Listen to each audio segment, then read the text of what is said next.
Строительство Османа депутаты Джорку Кенеша ушли на летние каникулы. Полиэтиленовые пакеты теперь будут под запретом. Работник прокуратуры Чуйской области задержан со взяткой $20 тысяч. Бишкек признали самым дешевым городом для туристов. Всем привет, это ТЭЗ-Инфо, дайджест новостей. Меня зовут Айгерим Рамилева, расскажу о главных событиях этой недели в Кыргызстане. В Кыргызстане началось строительство футуристического города Осман. Каким же он будет, рассказал Садыр Джапаров.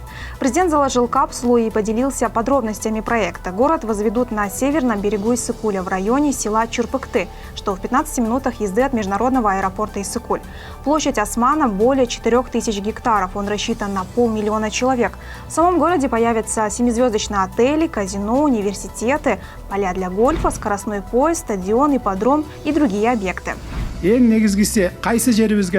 Самое главное, что где бы он ни был построен, этот город будет городом-локомотивом Кыргызстана, который принесет пользу каждому кыргызстанцу и поднимет экономику нашей страны в целом. Например, несмотря на то, что Кумтор расположен на Иссыкуле, вся выгода поступает в республиканский бюджет и используется во благо каждого кыргызстанца.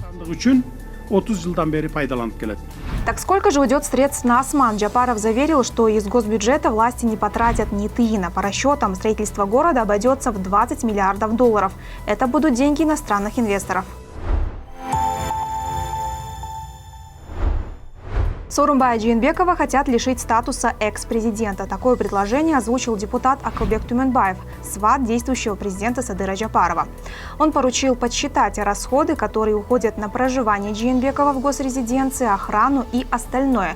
Пятый президент Кыргызстана покинул пост главы государства в результате октябрьских событий 2020 года.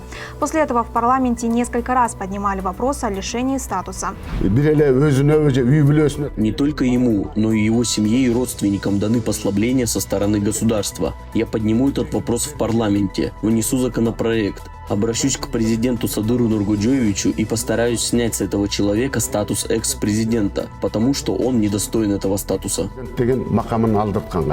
Что дает статус экс-президента? Преимуществ очень много. Статус неприкосновенности от уголовной ответственности, государственная охрана в полном объеме, бесплатное медобслуживание самому экс-президенту и его близким, пожизненное пользование одной из государственных дач, бесплатное использование залов в аэропортах, вокзалах и других станциях для встречи официальных лиц или делегаций. Бесплатное пользование государственной связью, честь и достоинство экс-президента охраняются законом.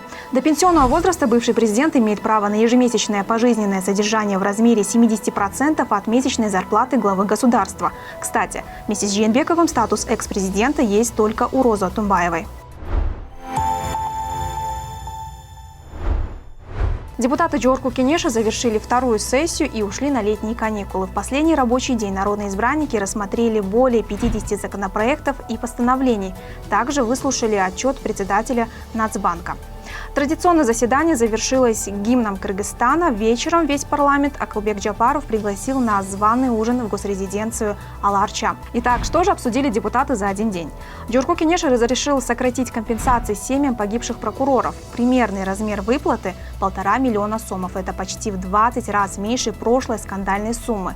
Еще депутаты одобрили закон, запрещающий ввоз, продажу и производство полиэтиленовых пакетов на территории страны. В тестовом режиме запрет уже введен в Иссыкульской области.